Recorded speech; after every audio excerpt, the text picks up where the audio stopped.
Salut tout le monde, j'espère que vous allez bien. Vidéo aujourd'hui sur cet outil magique qu'est la gamelle. On va vous expliquer pourquoi en partant sur deux exemples, deux choses que vous avez tous fait, j'en suis sûr, ou presque, comment ça peut se transformer en piège et vous pouvez tomber dans des difficultés alors que ça partait d'un bon sentiment. On vous explique tout ça, c'est parti!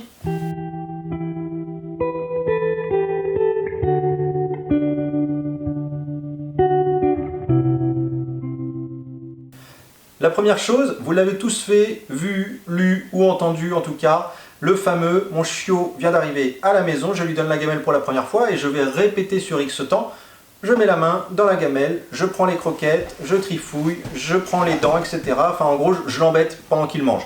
Alors grosse erreur évidemment, puisque vous allez embêter votre chiot, la seule chose que vous allez potentiellement déclencher, eh bien c'est soit un petit grognement, et puis à la limite il aurait presque bien raison, j'allais dire, mais sinon il va pas faire grand chose, bah oui il est en train de manger, ça l'embête sans l'embêter, de toute façon il mange, quoi qu'il arrive.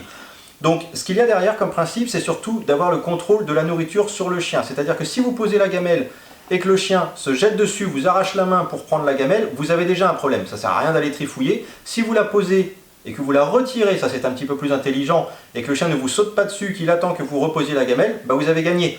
Donc ça vous le faites régulièrement, mais d'aller tous les jours embêter le chien, mettre la main dedans, en disant moi je fais ce que je veux de mon chien, je mets la main dedans, il touche pas, etc. C'est un petit peu facile parce que le chien n'a pas d'intérêt à aller mordre alors que sa main, votre main est au milieu et que de toute façon encore une fois il a accès. Et deux, ce que vous pouvez prendre justement, c'est peut-être un coup de dent, alors que si vous prenez la gamelle à côté, eh bien s'il y a une rébellion de sa part, vous prenez beaucoup moins de risques et vous pouvez lui apprendre les choses beaucoup plus facilement et de façon plus, j'allais dire, naturelle, que si vous mettez la main, il vous choque, qu'est-ce que vous allez faire? Vous allez rentrer tout de suite en force, parce que vous êtes humain et que vous allez répondre par ce que vous propose le chien. Si vous enlevez qu'il vous saute un peu dessus, vous pouvez toujours mettre la gamelle ailleurs. Donc votre réponse, même après, en cas de mauvais comportement, sera meilleure par cet exercice, sans mettre la main à l'intérieur. Alors pourquoi je parle de piège? Parce que quand vous allez faire ça, et encore une fois c'est facile, pour une autre raison que je n'ai pas forcément dit d'ailleurs, c'est que la gamelle, quoi qu'il arrive, ça tombe, tous les jours. Donc il ne va pas y avoir protection de ressources plus que ça, ça va être dans des cas très minimes. Pourquoi? Parce que quoi que vous fassiez, vous allez donner à manger à votre chien. Donc il ne va pas manifester de choses très virulentes parce qu'il sait qu'au bout du bout, il aura sa gamelle, quoi qu'il arrive. Et le piège justement, c'est que par tous ces principes-là, vous allez partir du principe que votre chien ne fait pas de protection de ressources, qu'il est cool. Mais alors c'est toujours à la maison, tout seul, dans la cuisine par exemple, avec sa gamelle qui est placée à tel endroit, avec l'exercice du assis, machin, tu prends, j'enlève, ou je mets la main, etc., tout ce que vous voulez. Le chien, il connaît tout par cœur. Donc il n'y a pas de protection de ressources qui peut se mettre en place, puisque de toute façon, il a sa ressource. Et au bout de quelques mois, vous allez attendre la pousse des dents, enfin peu importe, et vous allez sortir un nonos et vous allez lui donner son premier nonos. Et là, il va vous bouffer la main et vous allez dire alors là, je comprends pas, et vous allez avoir cette fameuse réaction de hop, c'est pas bien machin, alors soit tape sur le museau, soit des choses très instinctives, je dis pas de le faire, mais c'est souvent instinctif. Le chien, vous prend le truc, hop, ça part, c'est de l'instinct. Donc pourquoi? Parce que vous allez être surpris et frustré de ne pas voir votre chien réagir comme vous l'auriez souhaité. Il y a de l'inconnu qui se met en place, c'est-à-dire vous donnez un os, vous êtes sûr de vous, et puis vous commencez à prendre le nonos, et hop, il vous mord le doigt. Donc ça, vous ne l'aviez pas prévu. C'est normal, parce que le nonos, justement, eh bien, il ne l'a pas tous les jours. Vous créez une ressource facile, et vous lui proposez une ressource qu'il peut-être ne va pas avoir une autre fois, donc lui, il va la protéger, cette ressource. Donc, ce que je veux vous dire derrière tout ça, c'est que tous ces tests autour de la gamelle, c'est factice, parce qu'en fait, vous ne créez pas quelque chose que vous pouvez retrouver dans le quotidien, le chien qui va ramasser quelque chose au sol, le chien qui va protéger son jouet d'un autre chien, etc., etc. Avec la gamelle, facile, avec tout le reste, difficile. Et donc si vous restez sur votre acquis de gamelle, eh bien vous allez avoir des acquis pour vous dans votre tête, mais en fait le chien n'aura pas tous ces acquis. C'est là où est l'erreur, où est le piège. 2-3 astuces donc. Vous comprenez bien que si ça c'est votre outil, ça doit vous aider aussi pour le nonos ou pour toute autre chose. Donc vous mettez la gamelle avec les croquettes, vous reprenez sans mettre la main, toc, vous avez gagné avec ça, c'est ok. Quelques temps après, vous attendez pas énormément de temps, vous mettez une ressource qu'il n'a jamais. Petit nonos que vous avez pris, mais quelque chose de spécial chiot, qui ne soit pas dangereux pour ses dents ou autre, qu'il n'y a pas de risque d'avaler ou quoi que ce soit. Vous mettez ce fameux petit nonos ou cette petite friandise dans la gamelle, vous présentez la gamelle, hop, vous reprenez la gamelle. Ensuite, vous enlevez la gamelle, vous posez au sol, vous prenez au sol. Les croquettes que vous donnez dans la gamelle d'habitude, vous posez 2-3 croquettes au sol, vous mettez la gamelle ici, vous prenez les croquettes, vous les mettez dans la gamelle, vous remettez la gamelle, etc. etc. Ce que je veux vous dire, c'est qu'il faut changer, il faut mettre la gamelle à un endroit, et puis c'est bien d'avoir ces petits protocoles, mais une fois de temps en temps, vous la changez de place. pour voir si le chien ne va pas se mettre à protéger parce que sa gamelle elle est plus au même endroit. Vous prenez la gamelle, vous l'emmenez dehors, vous la rentrez, etc. Vous mettez la gamelle à un endroit et puis vous mettez de l'eau dedans et puis vous invitez un autre copain avec quelqu'un qui a un chien, le chien arrive, hop, il veut boire et là on a peut-être une protection de ressources qui se met en place. Donc on travaille dessus avec la gamelle, avec les nonos, avec les croquettes, etc. Mixé dans tous les sens. Ce que je veux vous dire, c'est qu'il ne faut pas rester sur ce piège du gamelle. Je pose à l'endroit ici dans la cuisine, je trifouille, mon chien ne fait jamais de protection de ressources. Ça, c'est une erreur. Deuxième piège, mais il est lié, tout ce qui est éducation.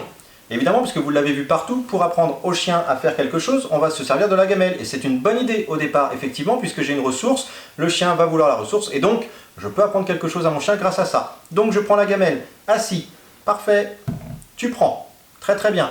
J'enlève, si vous voulez mixer les deux exercices, je remets, assis, etc. Et là, on va rentrer dans quelque chose qui, moi, toutes les personnes qui viennent me voir me disent « Mon chien, il obéit bien à la maison, mais alors à l'extérieur, il n'y a rien à en faire. » Et c'est normal. Pourquoi? Parce qu'avec cet exercice de la gamelle, si vous restez enfermé dans le piège à lui dire que assis à tel endroit de la cuisine, devant sa gamelle, bravo, t'as fait assis, tu peux manger, le chien ne sait pas faire assis. Il sait faire je pose mes fesses dans ce carré de carrelage pour obtenir ça.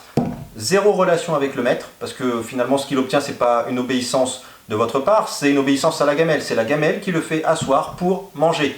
Vous enlevez la gamelle, il ne vous obéit plus. Ça veut bien dire que l'obéissance, elle n'est pas sur vous, mais bien sur l'objet. C'est le même principe, vous savez que quand vous êtes dans la rue et que votre chien s'arrête automatiquement à un passage piéton. C'est le passage piéton qu'il faut obéir, c'est plus vous. Donc, vous devez être capable de le faire traverser, le faire arrêter au milieu, le faire des demi-tours, lui faire faire un stop ou d'avancer quoi qu'il arrive sur le passage piéton. C'est vous qui décidez. Là, c'est le même principe, c'est-à-dire que quand je fais ça, assis, pas bouger, et puis tout d'un coup, je vais dire, allez, coucher. Et puis la gamelle, je l'enlève, tout simplement. C'est-à-dire que le chien aura fait quelque chose, mais il n'a pas la gamelle. Je fais l'exercice, la gamelle, elle est vide, devant, assis, couché, par exemple.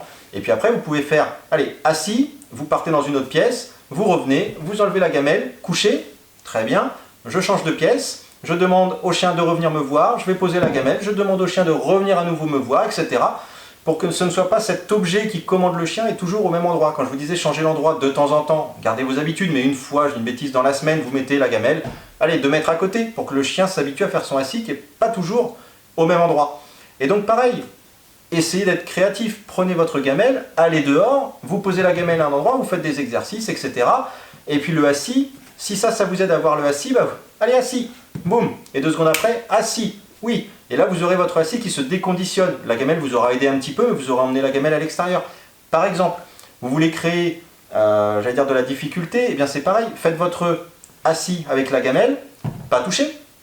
Moi, j'en ai beaucoup qui me disent, mon chien, moi, si je lui dis de ne pas toucher à la gamelle pendant 1 heure, il n'y touche pas. Normal, là aussi, au bout du bout, il l'aura. Et c'est dans un endroit, je prends l'exemple de la cuisine, il n'y a rien autour.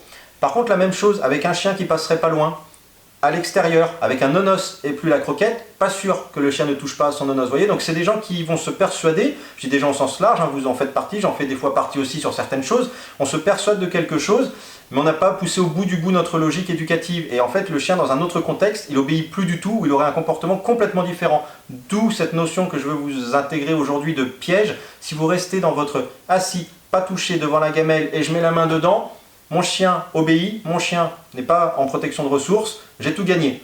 Et puis vous le sortez, et il vous bouffe une main parce qu'il y avait un nonos au sol que vous avez voulu lui enlever, et il se bagarre avec un autre chien parce que robinet ou quoi, c'est je veux accéder à l'eau avant toi, etc., etc.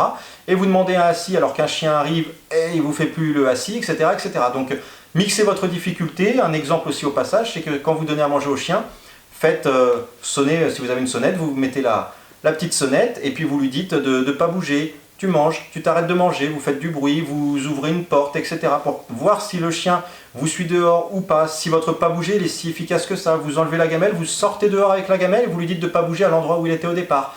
Je vous donne plein de pistes, c'est un petit peu peut-être brouillon, mais c'est pour vous donner, j'allais dire, un imaginaire de tout ce que vous pouvez mettre en place pour sortir du piège du, encore une fois et je le répète une dernière fois, assis, pas touché, prends. C'est bien, tu ne me bouffes pas la main. T'as gagné. Ça, le chien, c'est connu par cœur. Au bout du bout, il a sa ressource. Et donc, vous vous enfermez dans un piège d'ultra conditionnement. Et voilà, j'espère que cette vidéo vous a intéressé, vous a plu, vous a apporté des choses. L'objectif, c'est de vous faire réfléchir. Tant que vous pousserez votre logique dans la réflexion avec votre chien, eh bien, vous serez dans le vrai, dans le positif avec lui, parce que vous allez créer des choses, vous allez l'intéresser, vous allez changer les habitudes. Je vous parle du conditionnement, des conditionnements. C'est important de déconditionner son chien. On en parlera dans d'autres vidéos plus précisément, mais encore une fois, si je reste sur cet exemple, hein, après le pas touché, il y a le prend. Donc le chien, il va baver dessus pendant 1 heure, c'est sûr, mais il sait qu'il apprend après. Donc faites plutôt un pas touché, pas touché, pas touché, pas touché, pas touché, pas touché, on y va, panier, etc. Et vous allez voir que le chien, au début, il va foncer sur la gamelle parce qu'il est ultra conditionné. Toujours en parlant de conditionnement, si vous dites à votre chien, t'es prêt, pas touché, patate, il va manger. Pourquoi? Parce qu'il entend juste quelque chose qui arrive derrière son pas touché, c'est toujours la même chose. Donc amusez-vous avec ça, dites des mots, n'importe quoi, pour le faire réfléchir et attendre. Et il ne doit pas gagner tout de suite. On le fait languir un petit peu, mais on le sort de la situation, etc. etc. Donc ça, on en reparlera, hein, du conditionnement, c'est hyper intéressant pour apprendre, mais toujours déconditionner derrière. J'espère donc que cette vidéo vous a plu. On vous dit à très bientôt alors en vidéo avec Prada et Shadow et aussi en physique, en réel. Nous sommes à Rocamadour le 24 avril, donc n'hésitez pas à me contacter et à nous rejoindre. Venez nombreux. Et puis sur La Rochelle, si vous voulez prendre des cours ou nous voir avec Prada et Shadow, c'est avec plaisir. On vous dit à très bientôt. Portez-vous bien et à la prochaine. Ciao. Prada, Shadow, on fait le WAF.